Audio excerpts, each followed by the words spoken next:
देखो आज का हमारा टॉपिक है विभिन्न पदार्थों का तुल्यांकी भार। विभिन्न पदार्थों का तुल्यांकी भार कैसे निकालते हैं, ठीक है। जैसा कि पिछले क्लास में हम आप लोगों को पढ़ाए थे अम्ल की क्षारकता, क्षार की अम्लीयता। अम्ल की क्षारकता किसे कहते हैं? तो किसी भी अम्ल से कितना H+ आयन निकल सकता है, किसी भी अम्ल में कितना H+ आयन जो है विस्थापनीय है, वही उसकी क्या कहलाती है? क्षारकता कहलाती है। उसी तरीके से किसी भी क्षार की जो अम्लीयता होती है वो क्या होती है? क्षार की अम्लीयता क्या होती है? तो किसी भी क्षार से कितना OH- आयन निकल सकता है, वही उसकी क्या होती है? बोलो, क्षार की अम्लीयता। ये सारी चीजों का हम यहाँ पर यूज करेंगे, ठीक है।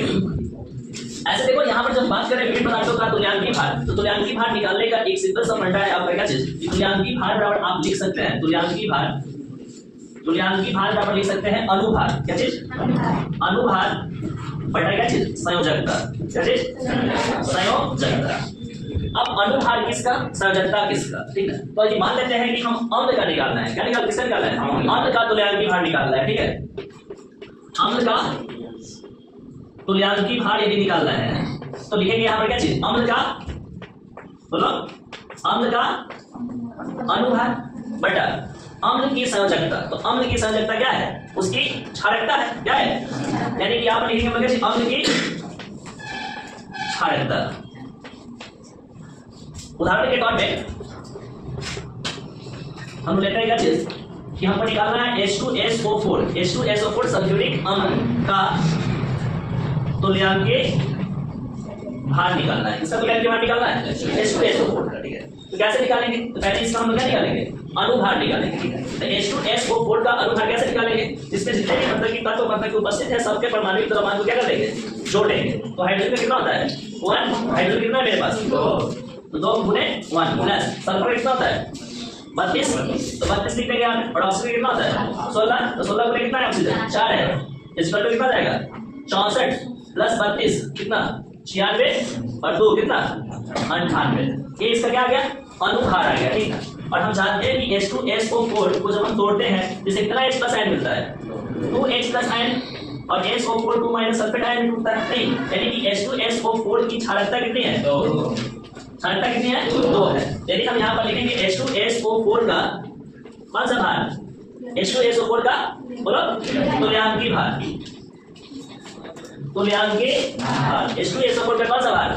तुल्यांकी भार। तो क्या हो जाएगा? अनुभार कितना? 98 बटा क्षारकता कितना है? 2 है। तो कितना जाएगा? ठीक आ जाएगा नहीं? 49 आ जाएगा। तो इस तरीके से हम किसी भी अम्ल का क्या निकालते हैं? तुल्यांकी भार निकालते हैं। उसी तरीके से भी अम्ल की जगह पर यदि क्या आ जाए? क्षार आ जाए तो क्या करेंगे हम लोग? क्षार का तुल्यांकी भार। तो क्या हो जाएगा? इसका अनुभार, क्षार का अनुभार बटा क्षार के क्या बात? अम्लीयता। क्षार के अम्लीयता, ठीक है। क्षार के अम्लीयता, ठीक है। उदाहरण के तौर पे हम लेते हैं MgOH का होल 2। क्या है आपका? इसका नाम क्या है? Magnesium hydroxide. यह क्या है? क्षार है। इसका हमको क्या निकालना है? तुल्यांकी भार निकालना है। क्या निकालना है? तुल्यांकी भार निकालने के लिए सबसे पहले इसका क्या निकालना पड़ेगा? अनुभार निकालना पड़ेगा। तो अनुभार कैसे निकालेंगे? तो Mg का परमाणु द्रव्यमान कितना होता है? मैग्नीशियम का परमाणु द्रव्यमान 24 और ऑक्सीजन कितना होता है? 16। क्या ऑक्सीजन मेरे पास? 2 है। 16 दूना 32। अब प्लस हाइड्रोजन कितना है? 2 है। तो 2 लिख देंगे, कितना जाएगा? बोलो,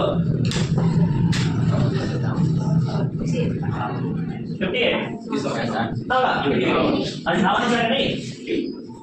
अब MgOH का होल 2 मैग्नीशियम हाइड्रोक्साइड यदि तोड़ेंगे तो किसमें टूटेगा? Mg2+ और 2OH- है। यानी कि मैग्नीशियम हाइड्रोक्साइड कितना OH- आयन दे सकता है? 2 दे सकता है। यानी कि इसकी अम्लीयता कितनी हो जाएगी? अम्लीयता, क्षार की अम्लीयता किसे कहते हैं लोग? तो किसी भी क्षार के द्वारा कितना OH- आयन दिया जा सकता है। तो कितना देगा यहाँ? 2। इसकी अम्लीयता कितनी हो गई? 2। अब यहाँ पर हम लिख रहे हैं MgOH का होल 2 क्या चीज? तुल्यांकी भार। तो कैसे लिखेंगे हम लोग? 58 बड़ा कितना तो 58 बटा 2 यानी कितना जाएगा 20 तो इस प्रकार से हम किसी अम्ल और किसी क्षार का क्या निकालते हैं तो यानी कि भार निकालते हैं। ठीक है चलिए